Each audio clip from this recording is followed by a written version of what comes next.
Our motion is Islam is a religion of peace, and now to speak against the motion, Douglas Murray. He's a best-selling author and founder and director of the Center for Social Cohesion, also a citizen of the United Kingdom, a member of the Church of England.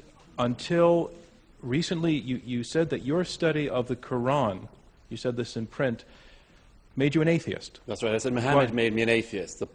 The publisher said at the time, that's a pretty provocative headline. I said, well, get somebody to do the next one. She said, I could find a Catholic who could say Muhammad made me a Catholic.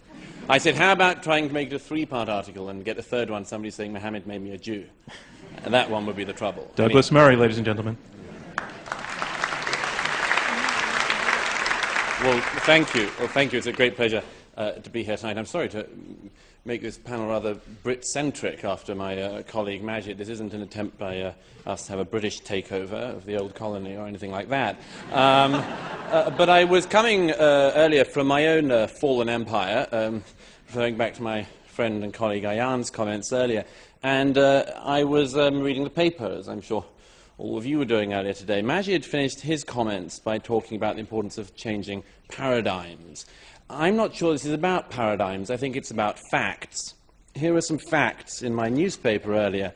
The Times Square bomber, of course, a man just up the road from here who tried to kill thousands of people. Only, by the way, didn't manage it because he set the 24-hour timing device to 7 a.m. instead of 7 p.m. 1900 hours was what it was meant to be. If he had have got that bit right, thousands of New Yorkers would have died earlier this year again. I see further in the paper 12 suspects arrested in France in a network trying to recruit people to go and fight American and other troops in Afghanistan. I turn to another page of the newspaper and the city I've just flown off from this morning, a Muslim London Underground worker who was, had written to his wife, who was off to try to become a martyr for Allah, as he says. He says, more than anything, I wish Allah to grant me martyrdom. Ladies and gentlemen, we have to look at facts. We should also just quickly, if I may, refer something to the wording of tonight's debate. Ayan's already mentioned this, but I mean, let me put it this way. You're I'm sure, a liberal-minded New York audience, or at least I hope you are. We'll see. But I imagine that if the motion we had here tonight was Christianity is a religion of peace, we get to the Q&A, perhaps even before, and somebody would say, if the other side were arguing for that, somebody would say, what about the Crusades? What about that? And then there'd be some other clever clogs who'd say, what about that Florida pastor the other week? That was a nasty business. That's Christianity for you. If we'd had tonight, Judaism is a religion of peace, the other side were trying to argue that. Sure as anything. There'd be people popping up in the hall tonight saying, oh, there's this bit in one of the Old Testament books, really, really bad. All sorts of massacres going on. Why don't you talk about that? There might even be people trying to say that, that the argument that Judaism was a religion of peace couldn't be argued because people would say, look at what Israel is doing, and isn't that a direct response, and so on. So let's not have a debate about Islam and whether or not Islam is a religion of peace without talking about the facts to do with Islam.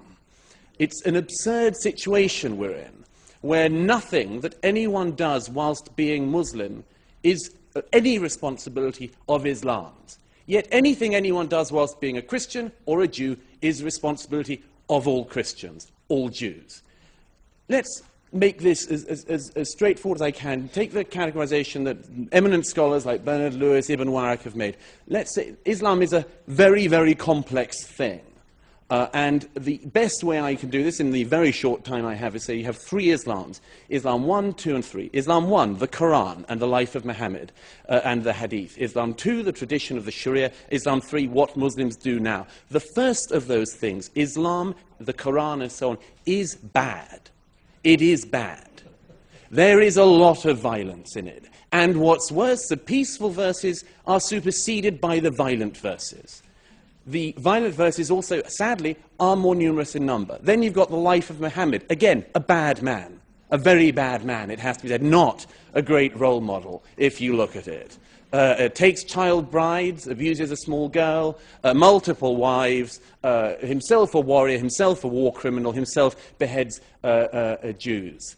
This, I would have thought, would be a signal of not great peacefulness.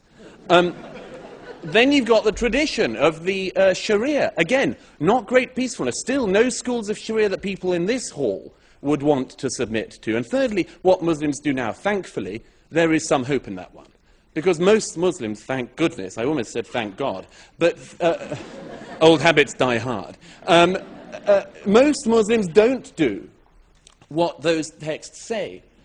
Because they exercise their judgment as moral beings without having to refer to defunct holy books. Now look, I wish that Zebra and Majid were the spokespeople of Islam. It would be lovely, although in Majid's case it would have taken rather too long if everyone had to go for 14 years preaching the downfall of America and then said, no, not so much.